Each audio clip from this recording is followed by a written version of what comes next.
O te whasisi la tua toi amatalia nei tau rumanga le whono au whai tu la whono. E ere manatu o maua se whasiri ngā malosi tari ngā sua sa alo i pa ia o le tātou maota. Whawhitai le tua i lana whasoa. E whatatia ese tau rumanga mo le malolonga ua mai ana whai lau whai unga toi le sui ma malu mo sa nganga tasi saunuanga o lo toi. Ona tali lo leo ni minsta e ori tu la fono tau whaofi. A ole i tu ina atu le avanoa o te fia whailoa atu pea. Ona o lea ua o mata watu ua se ei le taitai o le tuangai le nafoa o lona i tu malo. A ele i ato le luas furfai tu la sa whaia iai le whai unga le Palemene ana nafi.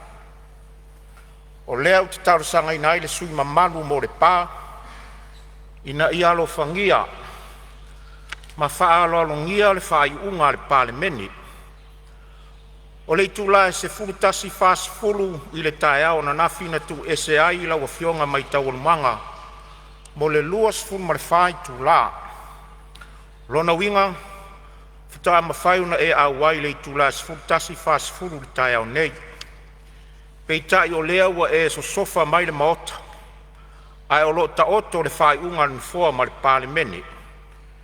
E la ngona i lava le whanoa noa i lo te te le fua ma le Palemene a le atunu. O le upumoni o oe o tangata matua. Ua lolo so i fua le Palemene. Ala ua fionga foi le sui mamalu mua mua ua whaia le atu langa maa ua lalo le Palemene o le atunu. O ona o lo wava le whaafonga mai le tū malo ai o lau whai unga. Ia usta ia le whai unga wa umana whaia i lau fionga. E le lei ona e tu muri se i au sia le taime te tawai ona e a fio mai. Ona e a fio mai lea. Usta ia le whai unga o taoto. Ma ia tau se sia tūlanga mamalu ma le tau aloa le fono a le atunu. Wau whātonguina la wa fionga ina ia e tu muni nei loa se i o i le tu la sfutasi fast food. Ona e a fio mai lea malenganga whaaloalo.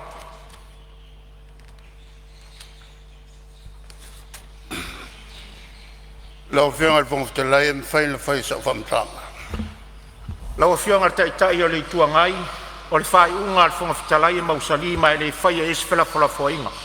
Ma lia lau finangalo se i e tu mule tu o le maota. Ia, o le lei. Ole a wat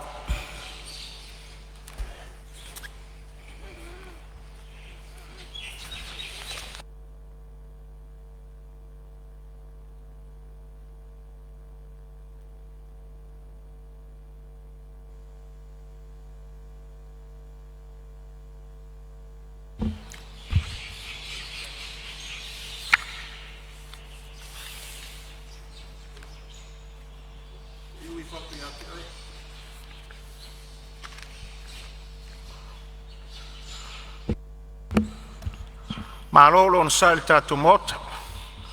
Malo le lava pale tu sol tatu ngaruenga fa solo ne yaso. Tu uale taurmanga le tatu fontanga le tau nei tu sal tatu malolonga masani. Ia o lo fou male sao sa nganga tas e tu sol tatu tu la fono tau faofi.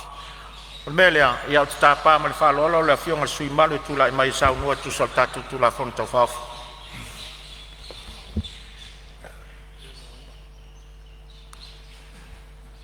Ja, after ya tu do. Afionga van Talai mo leva no, tu na mai. Ja, fali e foi se motunga afa, ne sunga fon. Ja, wale tu la fon to faufi. Le teu ngo ya inga SS. E por la vesea le tu sau no inga la fonga. Ia mo company fa va malo. Salo voi la fionga fun telai ya. La malaina ni taiao. Le fo maleanga le tua sa va pena na sulaina. E o ma fonga tau mol le tato mo tenei.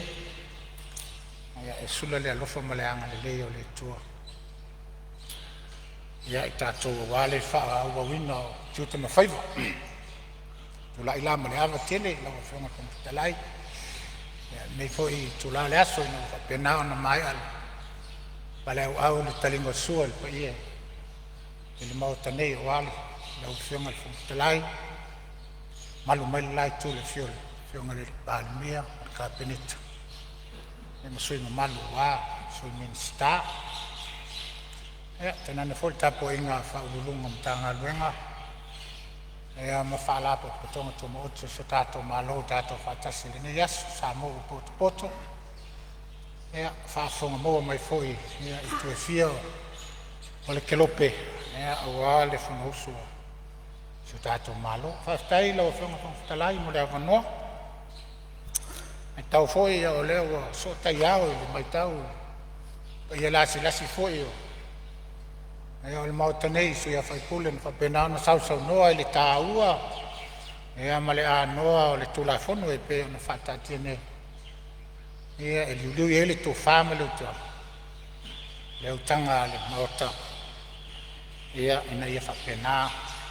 O na solonga le tulafono e whawaesi o tātou watunu i o na vaenga. Mai tau foi ma le tito ala o whonga le whongatalai le tāua o le nei tulafono pe o le. Tula fono le nei o lea ua whapena na ala usu ai le maota nei ia i nei foi pai inga lona winga ia e fōringa mai e whataua le whionga le Palemene mlanga hapenetu ia le ano whale o le tula fono ina ia whapena ona le lei le whangasolonga ia ai maise a ia o company o lo whapena ona whale mai tono se tātou malo ia e ala fo i ala tau te unga o loa. E le fo ia tau la wa whenga whangatalai ia le tulafono le mei.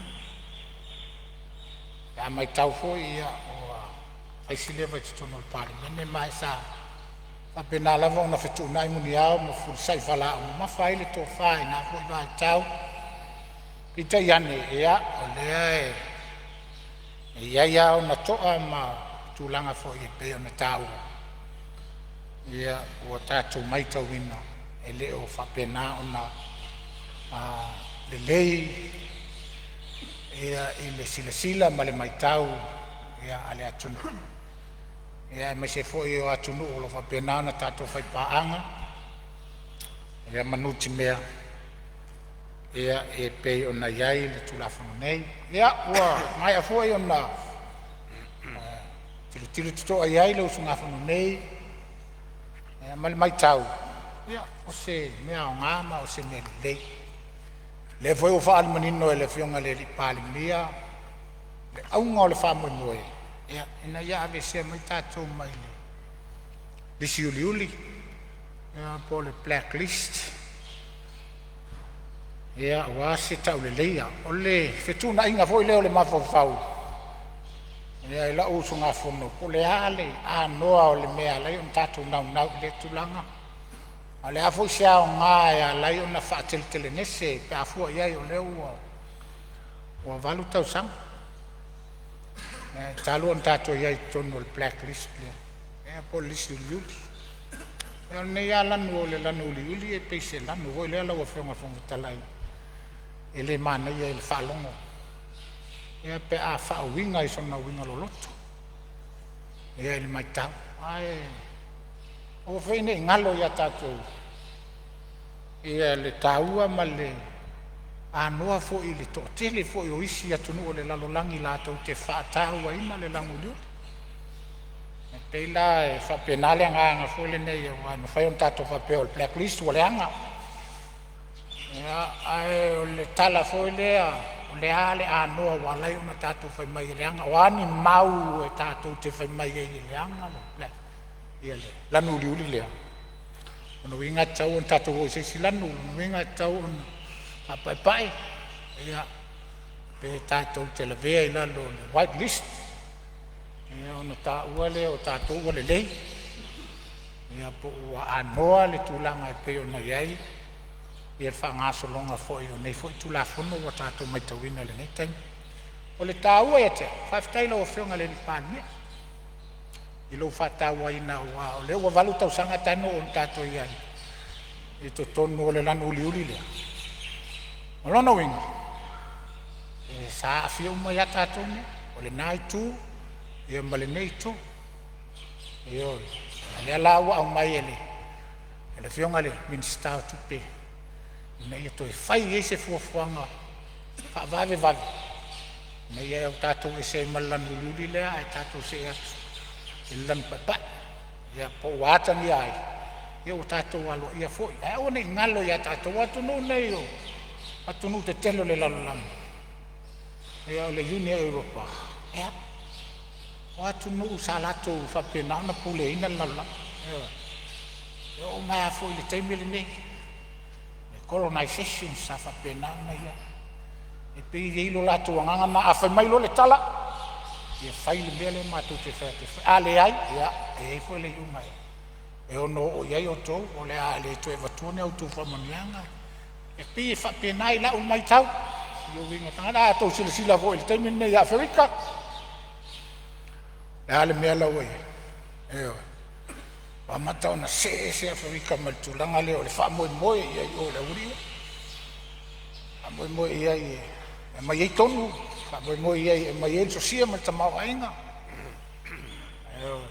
La ula mai tau. Ia. Ele se mea leanga.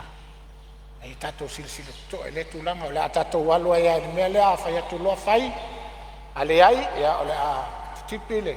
E tato mai ai. E o se tu lou le mota. Kono winga la o fionga le. Tamai tai minsta. Ia ai tu a lalo ma. Mai tau foi. Ia o le sa mai tau ina ile. Temi foi na whapena na sausa no ai nisio sui malo le mota. Ina ua fisilingia tamai tai puli. Pule ala vale, a wala ia ona tato. Whapena ona whamausari lalo le. Lano uli lea po le blacklist. Ia ai pei fōlinga mai e le o iai voi se ato toa e. Le tamai tai pule ma whai ona whape mai a mea la, mea le taun tato whaia, mea le taun tato le whaia. E ona vese leo tato. Fiu voi tau sue ma sa ili.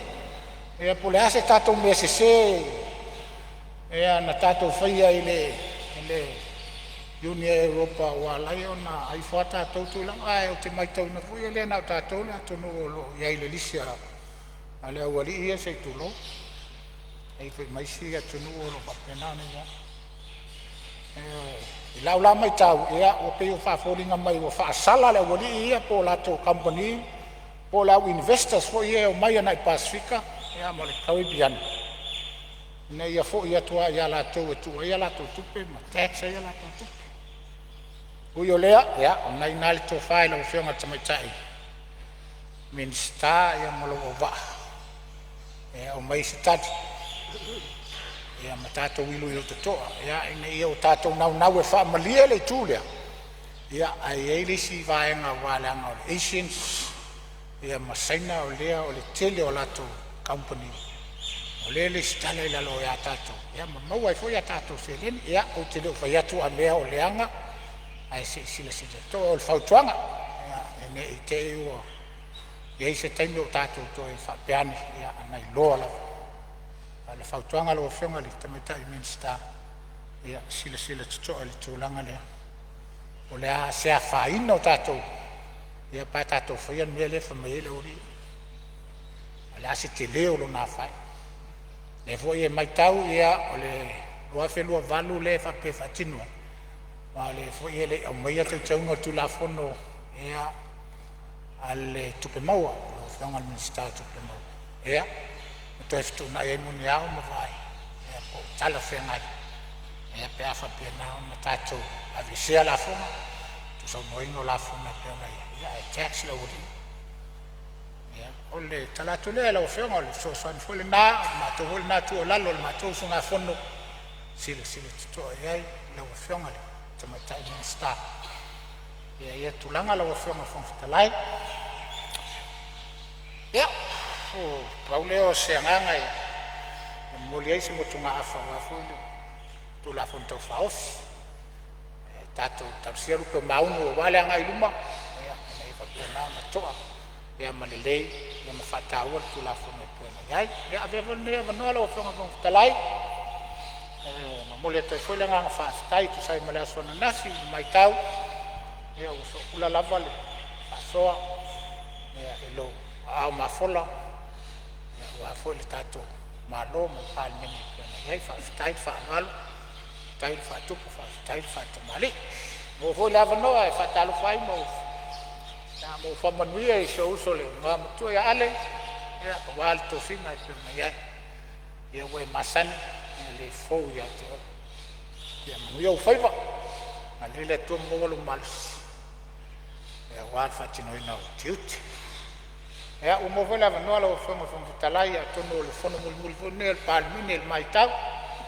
ia ne te ua ngalo le a fiesiona vau ia ma se upa ia le tu malo le tapua inga sanga ngatasi ya mai ai mo tele se yo mo ngaiti ya malo le tapua tai fo fulau le to sanga ya fa manuia le tua ya o fa ngola tofi le tua ya fa penan fa fale le malu tono fonga ama le afio anga sanga ya anga le to mo lo to malos ya le talatu le manu tele Christmas mai se tau sang fo fa penao na fo mai ya manuia fonosu tai Amalo whaftai, i le tō whai uinean, tātou ngā ruenga le nei aso e tūsai fo i o whinangalo whaalia e tūsau le tātou tūla whono tau whaofi, whamalo whaftai. Leo mai asu i malu sa fia sau noa le tātou tūla whono tau whaofi, o te whaamalo sau noa le telo whinangalo na whaalia o le tātou maota. O te tāpala o whionga le mistau tupe, te sau noa tāri fuai tau mi tā upu sa la ngai sui mamalu, e whātatau i le nei tūla whono tau whaofi. Mat whaalota. Whaftai lau whionga i le whonga whitalai. E ta ia, wa ia sautua whawha o le mauta o le Palemene. E whio lau whionga le whonga whitalai. Mai se ai taftafa ane o le taitai o le malo. O le sui Palemia. Ai mai se le mauta o tātou Palemene. Sa moa o lo tapua i mai. E whaleo ina lea ngā whaafitai. I sui uma ma to o sa tau fusao. Le nei fo i tū la fono tau whaaufi. E iau na mai tau wina. Le paia inga fōu le nei. O lea ua a mata fola ai le tātou tū la fono tau whaaufi lea. Manatu hoi o ina e ata atu ai. Le whaamua mua o lo ave i ai ia le tūlanga i le waainga le whainga malo fōu le nei. O le ingota o le leia o Samoa e tā ua. Ai longa i ai si Samoa e mana o e tau le angaina lo nā tunu. Ai mai se tātou i Samoa nei, ma le afe ma afe o Samoa. O lo tau tua vai mai so se tafa lalangi. A tanga i fo i tātou tala tupe. Te lei o le sao tā ua o tātou whainga paanga mai whafo. Ai manatu lo tūla i atu. Ia o le lua olo tasi. Sa o tūla i mai ai minista o tupe. O anga masani lava o te whaapoto ina la o vaenga o finance sector. Whaataltala noa whaurulunga. O le ale mea o lo ave i eilau whaamuamua. O le ale whaapita auli o onga o lo e nofo ma oe mana o mia ai le sosoane lau minista. Ma whailoa inga mtui whaasina le ofisile o sifa lau fionga minista. Mai vaenga uma o le sifa. O i o lo ave i eilau whaamuamua. Ma o te matua mana o mia lau sosoane. Sa whaatino pea lato ke tuwha inga wa e tato task force mo tifia. Le tato Central Bank ia malimutanga luenga o tupe maua. Ia e pesa i aisi toa. Ona ese fo ia pinangalo e sa tu lai mai ofisili na taimi. A tonu molto silafia ia valu tau sanga o tam fai mai. O leo o to e o mai taimi nei lua olua lima. Ia o whainga masani fo ili na papoto la o finance sector o sili atu. Ia o lela vai toa. Whatulanga tu la fono tau whao. Ua tula mai ai. O tu la fono le nei. E tā ua le awe iai o le wha mua mua. Ai se a. O le ngota o le lei o le tātou watunu. Mai tā ua i o la uwha alonglongo atu. Fina ngalo mamanatu. E ui lava le ese o fina ngalo manatu. Ai atu whaatasi le au te lenga. E li lifa lava i le lango ina. Ia wha mamā le ngō Samoa. I le wha pēlau whai Samoa se mese. A tonu mo le sisila mo le silafia al tātou le fionga le fonga petalai ma le paia al tātou mauta. E ese le ai mai a le Unia Europa. Ia Samoa mai si atunu, wa mo le sifia. Sfultasi atunu o ia blacklist. O nai mai tau wina, e peo i olo o iaita preferential treatment. I company nei, i lele ai o ni lato la fonga e tutongi. Ai mo le silafia. O le ano fale lava ia o le fati nonga ngā luenga le sifa. O le tele lava o lato offshore company. Offshore company ave iai whambo mua. Le lai tu lai mai ai ia le whawhitauli le nei. Mo le silafia fo, peia o na maua fo i saunoanga petalainga. I atu whatasi ia company lava ia mal tatou database le sifa.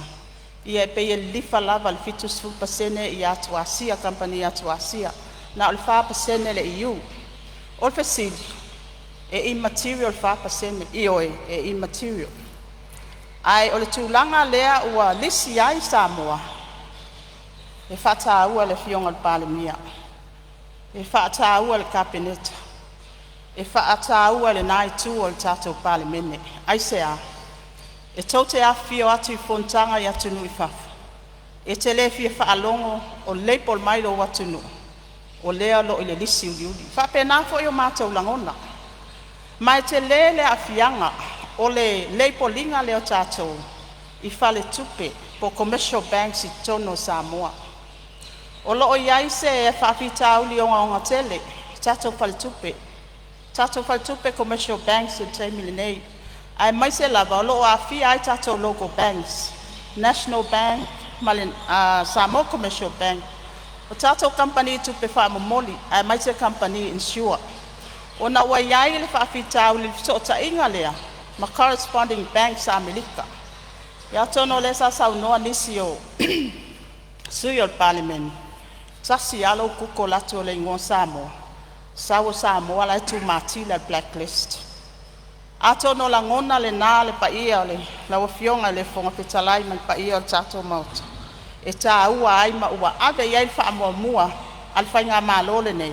Lea fo iwa mua o na ulufale mai o tātou. E lea o ngā tātou woe lote istu la fono. Ai lo ese tu langa o lo wangi angi ai le fua o Samoa. I le blacklist nei. Tele fo isi tā penanga I le vainga lau tele atu le 5 tau sanga le paia inga. E iai isi vaenga mawhai ai o na tātou business opportunities mo tātou watunu I whapon pisinisi whapo. E pe e tuta ia lama, pe ale whaatino ia le fufoina o le whapita uli le nei. Ia atono lesa iai nisi o pesili. Pe aiste ai le o whaatasi ai ia tu la fono nei. Whaulfale mai ia le swinga le nei, whaulfale mai ma le tu la fono le al tātou mtanga luenga tupe maua. Ia, ele ai se molsi fia lau fionga le fonga petalai, malpa ia le mauta. O lau whaatali mai tātou Unia Europa, e whaalua I le tausanga o na iloilo mawhaile review.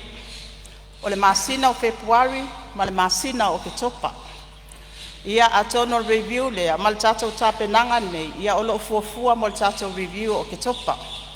Ai ile tūlanga o lea la lef siringi ai. Pe se a meo le au mai whaatasi ai. Ia ele se a fianga o le au mai muli o tātou titu la fono ia. A mai al tāpenanga lea pe a whape au tasi tātou Palemene. Ile tūlanga lea le stepu mua malvaenga mua lea. O na ave lea o le update. Le tātou Unia Europa ia Februari. Ia mawhaia I loa o na ave ese ia le ngō Samoa. Ia mal tātou lisi leo liuli. O isi mata upu sa tu ina mai, mafsili sa tu ina mai. Pe se a me wha malu ale ia Januari lua o lua balu. Ia, morisila fia, so se tu la fono ai pasia. Ia i lava ba e ngai tau ngai ia transition period. Ina ia mawhai o na petutu nai. Ini vai ngā atonu morisila fia. O lea lava tātou te au ina mai i isi atu nu. Sa blacklist mua. Atonu transition period fo ile sa whaatino ai fo ile whaatino ngā lātou process. Le fo ile whaatino i ai. Le mawhai ai o na tua wanoa ai. I vaenga ia ngā ile lua o lua balu. E mawhai ai o na whaatino le ilo ilonga lea. Ia morisila fia o le tātou peo na whailo le awhionga le ofisili. Ia e tolu su tasi ape ia le whainga le kako database. Ia atono le foisa iai ni fesili pe mwhai o na si i lunga le tau o le tātou registration. Morisila fia ia o lo o tolu se lau Amerika. E le stala ai se company fou, ai ato e whaafou, e tolu se lau Amerika lava lo nā foi. Le tau lava le tas. Ai ese mai ai tatou trustee company se iwa. O tatou trustee company e iwa ia. Ia e pei o la tau leo lo ofea ngai ma le whaatinonga, o le compliance check, o le due diligence o company ia. Ai le i whaamatu atu i tatou sifa. E pei o vaenga pita sili ia mta ua morisila fia le tatou mauta o Palemene. I nei vaenga o lea sa kesilingia. Ia i le whaatatianga o tau o le stala. Ia ma mo company whaavao malo. Ia e maise i foile i loilonga o vaenga taitas. Ia atono sifa fo ia. E iai le isi ana tiu te tau ai pei o na maua fo i saunuanga mwhetalainga. Ia te lelo na sao i tūlanga i tau tālonga. Ia o le target market ai le sifa. O le whaalau i loa o langa brand i atunu i whafo. Atono le tau te sila fia. E li lifa lava lato whatau le lakapi, liki, ia ma lakapi uni. O ngai ai ke leo lato exposure i atunu i whafo. Ma o ifoi, o lo ta oto ai na marketi. Po ana pisinisi ia, e au na whaalau i loa atu ai. Ia sa moa. Mai lei titi foi se vai ngā tupe o lo tau mwhai o na whaamatu i nātu. Ina ia mawhai o na au sia le vai ngā tau lai lea. Whaalau i loa. Ia le ngō sa moa mal tātou company. Ia tunu i whafo. E le ngata fo i lea. O le fo ilo na sao tā ua i tono tātou tā alonga lea tunu. Ia tūlanga lava lea ina ia mawhai pea o na tapue. Ia alo mawhanau i tūlanga tau tā alonga. Ia ai e iai fo i nisi fina ngalo sa whailo mai e nisi o sui o le tātou Palemene. Ia i tā ua lava lea o le tau le leia. A tono o le fo i e maua. Whai mai e iai ia le impact. Pe a whapea on whaatino i a tūlanga lea. Ia, sa whailo le fionga le Palemene. E le tā ua tupe. E tā ua le tau le leia o le tātou watunu. Pei fo i ona tau mawhai e ile nei tau mawhainga. Ina ia mautinoa. E ta atia le ingoa sa moa le tūlanga e tau ona iai. Ma ia mautinoa. E tātou te solo pea i tūla pono wa uma ona whailo e tātou task force lea. Lea li mataita ina ai el whaatinonga o le nei ngā luenga. Ia lawa fionga i le whonga whetalai malpa ia o le tātou maut. Ia manato o lea e uma whaase e atu le tātou mata upu nei le komiti. Ai o le te talo ma le tua lalo i lawa fionga le whonga whetalai malpa ia o le tātou maut. O lea fia tulituli tātou masina o Februari. Februari lea e fuafua e whai ei le si ilo ilonga tātou EU. Ia e manao e ausia o lona winga. Ia te talo tātou komiti wha Palemene. Ina ia wha mua mua tātou pepa nei matu la fono. Ia soifua mai e manuia. Nau fionga whamatalai. Ia se i tūlai mai o lo la se me fi sa no se me fi fa sa po se me fi fa mamlama o fa ula vea. Me fi mamlama ti lo. Ia se sa no. Mo mona mori fa tele i lo fionga mi sta. I lo for sanga mamlama ne ta ya le wa.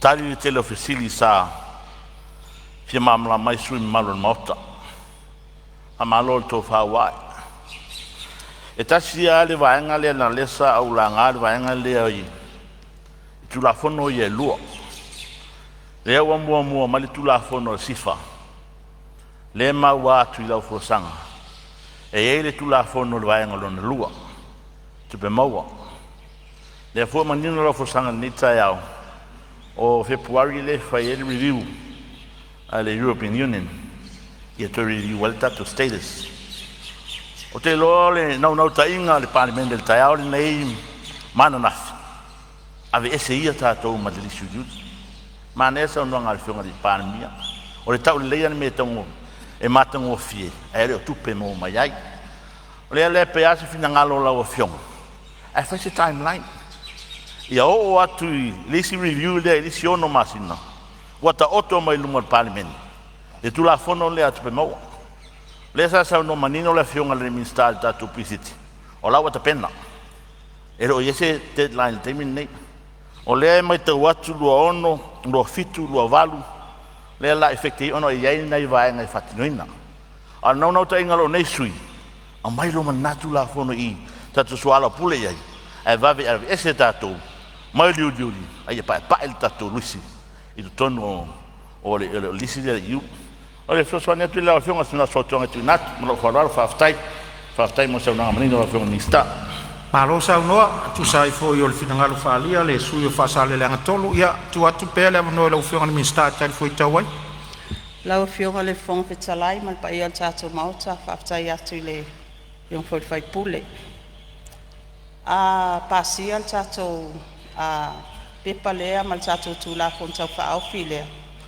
ile masina o Januari o lona winga o mafai ona be ese Samoa mai le tatou lisi o blacklist ai whanga solo pea ia tatou tu la fono e peo ni fofua mai e tatou mtanga luenga o tupe maua mal whaaloalo alo whaftai sa ono alo fionga ile tamaita i minsta whaftai sa ono alo fionga ile minsta i el tel tonunga ia ua manino vaenga sa sa ono iai ia le tatou mota e tusa o lau sa unoanga tali fuai tau i vaenga sa whalia i fina ngalo o sui o le mota Fasiri, por a fai tau ina nere tu la fono tau whaofi o teu teunga o ia inga ese a vese o tu sa unoanga o la fonga ma kampani wha avao ma lolu a fe luas fuma le lima i lona fai taunga wha lua o e fina ngalo iai sa unoa mai le ioe au ese le ai ua manu ma lo le ioe stu la fono i teu tau e tu la fono ese ina ia ave se ai whainga whapitoa tau la fonga o tu ina tu kampani wha avao ma lolu o restalaina le pulenga o tupe whawa malo Samoa ma mo mata upu fsota iai e whatau i le ave seo Samoa ma le lisi le Union Europa lea e au whia tunu e le langolangoina mata upu tau la fonga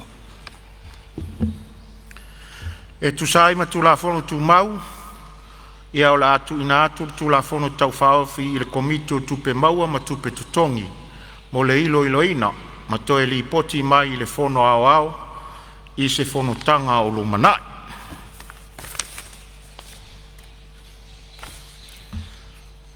Manatu o lea wala lafo le tau lau mea, o whainga whai o le tātou, ngaruenga whai o le tātou mauta le nei asu.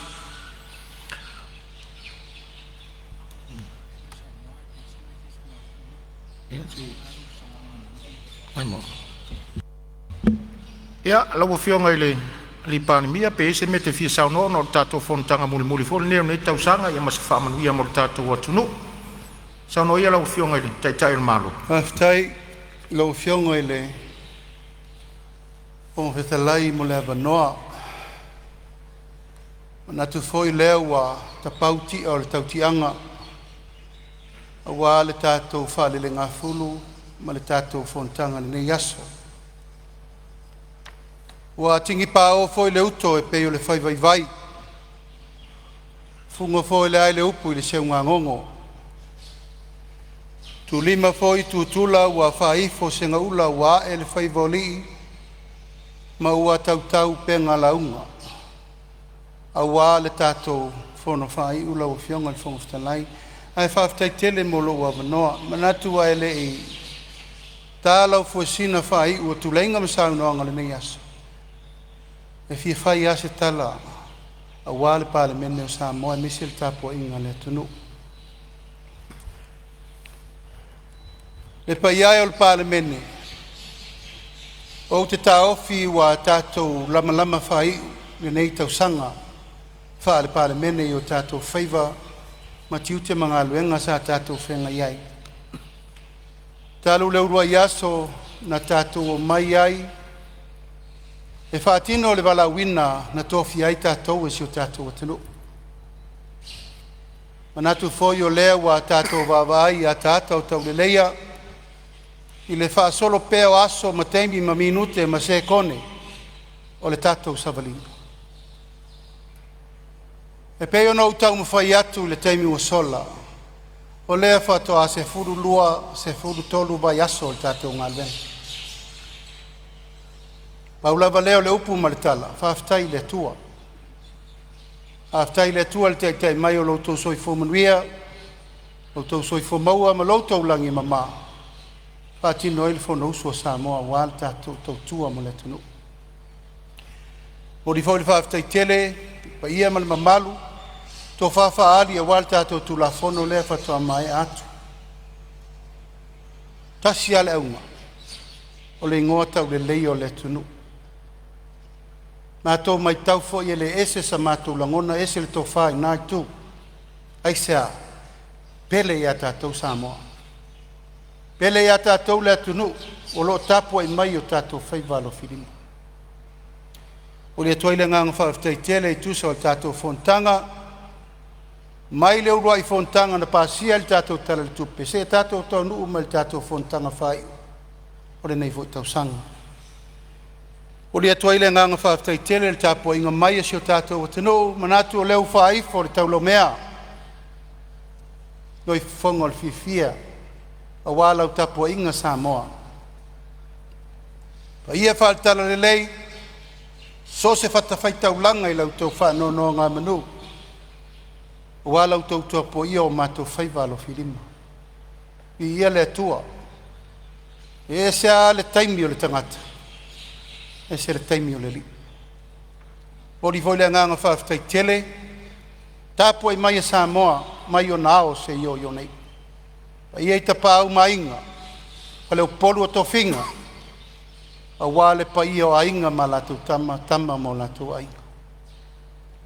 Le usonga tu mo mapule i tuau ma lataua, ainga i le tai, ma le waa fonti. Pa ia o ainga i fia, ainga o tupu, ainga o nofo, ainga o papa, ma ingan te whaiwha. Samoa, whawhtai tele lau tau tāpua i mai. Te pa iai o le tātou Palemene.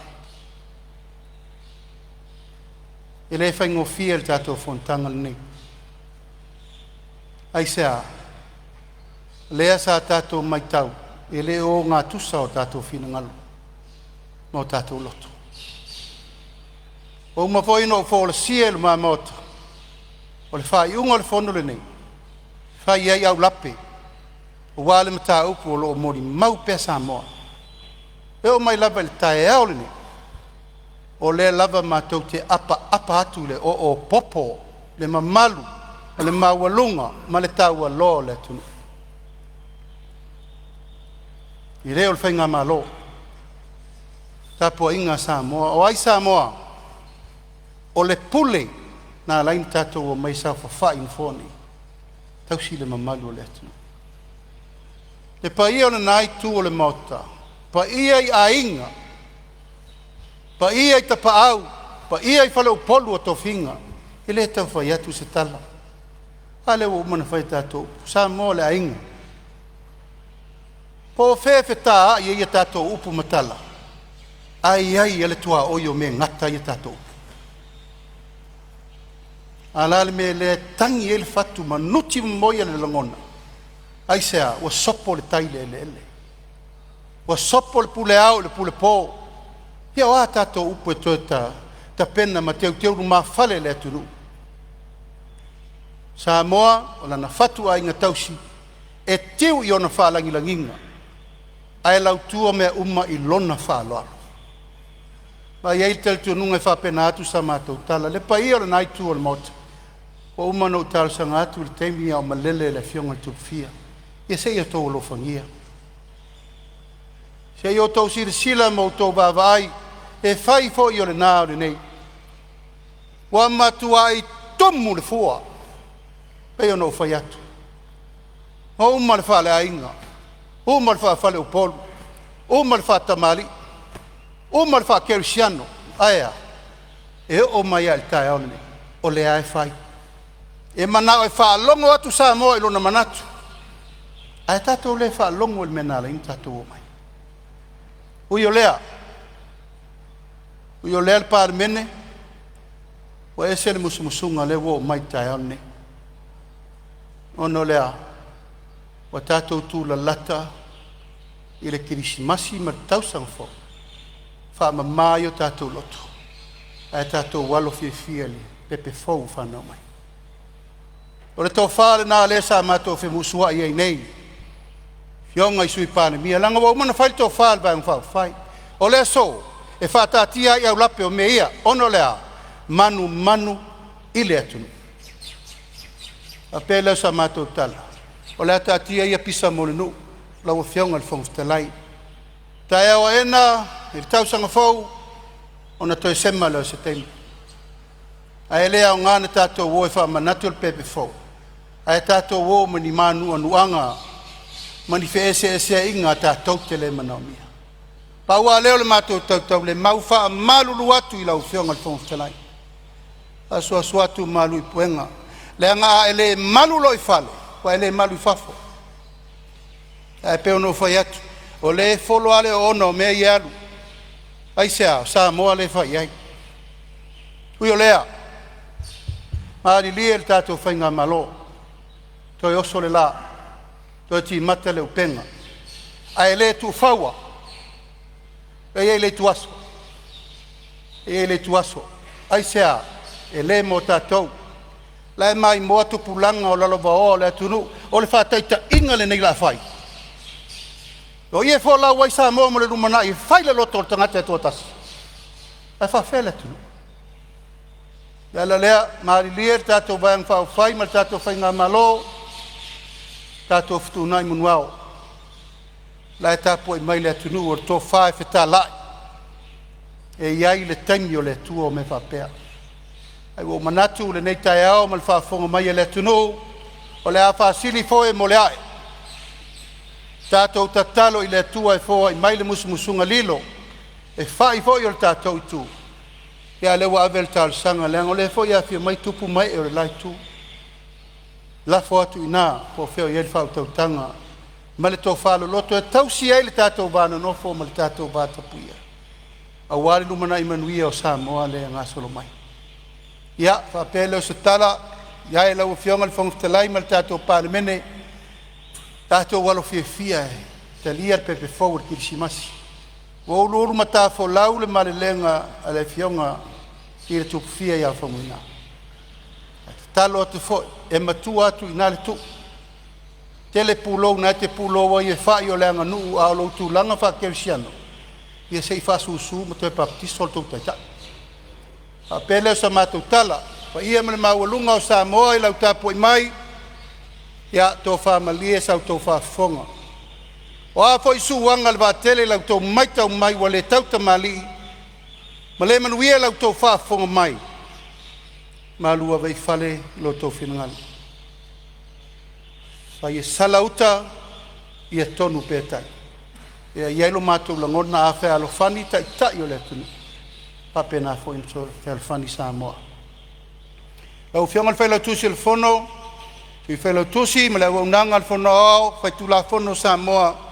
E le maringi fua lo tau tau ti ngā. Lo tau whaiva alo filima lea wal tau tua ina o topu ma e ia o le tunu. Tongi lau tau maa ma lo te le masa salo. Le tua o to finga. O ia lau whainga luenga to tofi e le tua.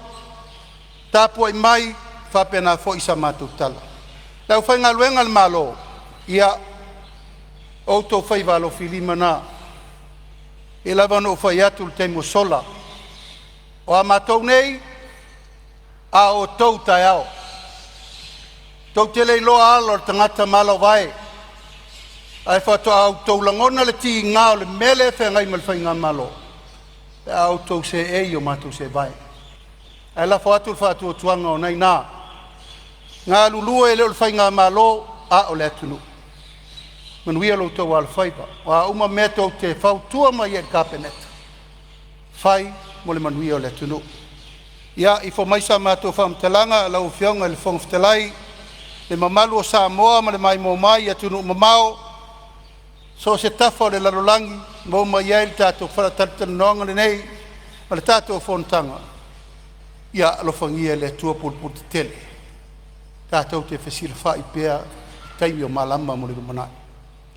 Aftai tele lau whionga le whongftalai le aswana nafi. I le tau wiso ina tupu o wā le whatamali, i le pa ia o le tātou i tu malo. O le whengai ngatu utasi a tu mua mapule, le tau ngafa tau limaina so mātou leo. Ai whaftai tele, whaloalo. Ia, au te walau whaloalo atu. Pa ia le Palemene atoa, o tae ao. Ia e whai e fo isi whaloalo, lo tu malo, mo le malo atoa. A fio atu, talatu ao, ia tātou whatasi, malai whirungia tau abe. Tele pe titi e le o palpala malo. Ai tātou mai e wha uma whiwhia tātou whono le nei tau sana. Tātou talo i le tua whai uma le manuia. Tau mwhainga vai le nei tu malo e le whainga o whie. E le tu mamaina le wha aloalo a Samoa wa mai. Tō whinga o lo tangata a vem Palemene.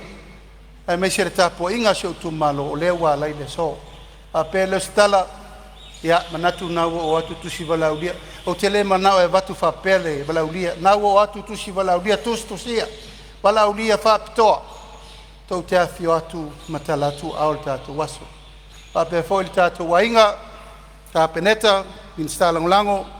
Ia male tātou wainga atoa le whatu atua i le atua sa mo watasi. Tātou wheloa i tāle me masani tātou wheloa i. Ai talia so stangata. Ta tala le whaitutoa i a Samoa atoa. Afio atu, matala atu au. O le tala le lau a whionga i whongftalai, manuia tele o whai walo whilima, manuia tātou Palemene, manuia fo le whaafonga tāpo i mai a Samoa. So i fua, manuia kirisimasi ma le tausang fau.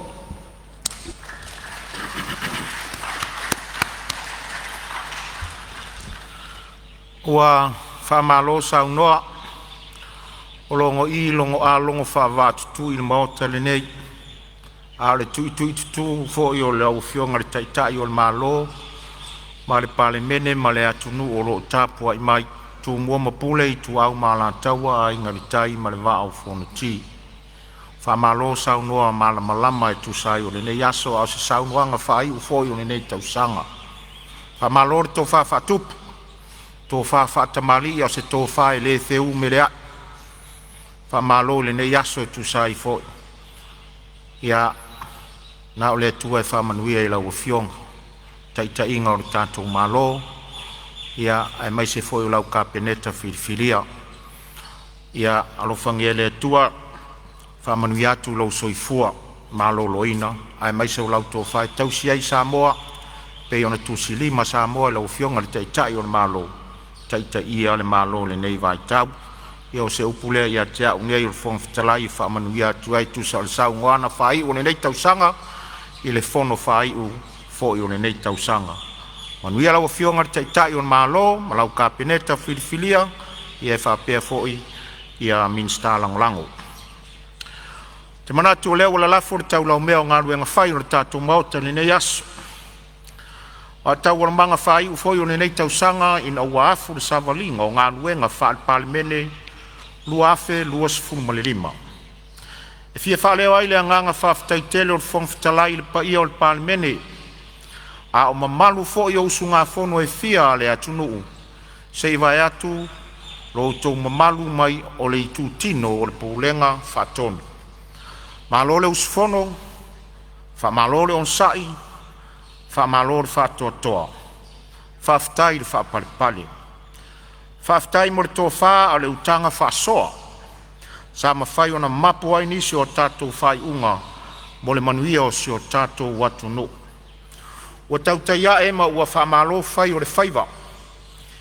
E le mawhai fo'i o na sopo loa se upu mai le ngā ruenga whita sa whiangai ai ma tātou komiti wha Palemene. Ia au tau awhionga i tai whono, masui tai whono, masui usu whono komiti uma. A wawa i atu i le pepa o ngā ruenga, wha malo ngā rulue. Lea ua toe lipoti uma mai ngā ruenga sa tu ina atu mo. A e tātou te le i tolo pō, o te taro sanga atu le whionga i sui whonga whatalai, se e saunia se te talo e whai wai la tātou Fonotaga. Malaua nganga whaloalo.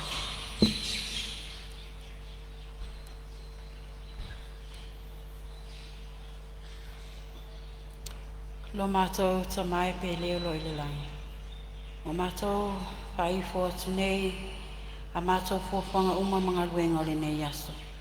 Mātou whaaftai te le ta mai o le langi lo nganga sa whai o le mafutai nei mātou. A o mātou iai le nei aso i au Fonotaga, ma le lufi ina, whina ngalo malangona, o wase manuia mo Samoa mana i ona tangata. Whaaftai atu ta maa, o no lo nganga sa mafutai nei mātou, whaafetai mo awanoa le lei, whaafetai mo Samoa, whaafetai mo ni taitai le lei, wai wai tau fia i taitaia, a wale anga inga i luma o mātou savalinga, mātou te whaafetai tele ta mau le langi mo au whaamianga, o awala ese mo i mātou. Ai mai se lo wanganga o lo mafutaina i mātou uma, a o mātou tau mawhai le mātou savalinga i le nei tausanga. Ta mai o le langi o mātou iai le whaewina o le nei Fonotaga. Mātou te tatalo ma le anganga o loto maulalo whaamulmole, i e whaatasi mai pe atu ua le nei maota, i e iai lo anganga whaatasi mai mātou. Talo atu tama whaamulmole, whaamnia, i taitai o le malo, i a whionga i le Palemene o le kapeneta, o le au mamalu o le malo, le whionga le whonga petalai, e mai se sui mamalu uma o le nei Palemene. Au whai ngā luenga, ma lātou uma o lo fisosoani nei ngā luenga. Ta mai wha mulmule i e lofa wha mia i e mātou umalau. Mātou te whātou ese atu ta mā, i e o mātou se, mātou son ngā tūla whono, i e lofa wha mā ngalo i mātou alau whānau. Mātou te saunia nei talusanga, ma le nganga loto maulalo. Whātasi mā lofa anga te le mō i le swafa, lo lava lo pele Yesu Keriso. Amen. Wa whamalo whaftai lau whionga sui whongwhitalai, tu sau tālu sanga mō lia e whai wari tātou Fonotaga i le ngato le nei aso, ia a le whai unga o le nei fwoi tau sanga. Whamanuia le tu e lau whionga, tu sai e tō whinga o lau langolanga sua mai fwoi a wari tau sia o ne whoa o le atunu. O te whasi se lātu a tōla pōnei tau urmanga le whono au whai tu la whono, se ia ulia le aso lua se fulu o Januari. Lua afe lua sfulu maleono, i le tu la iwa tau sfulu i le tai au.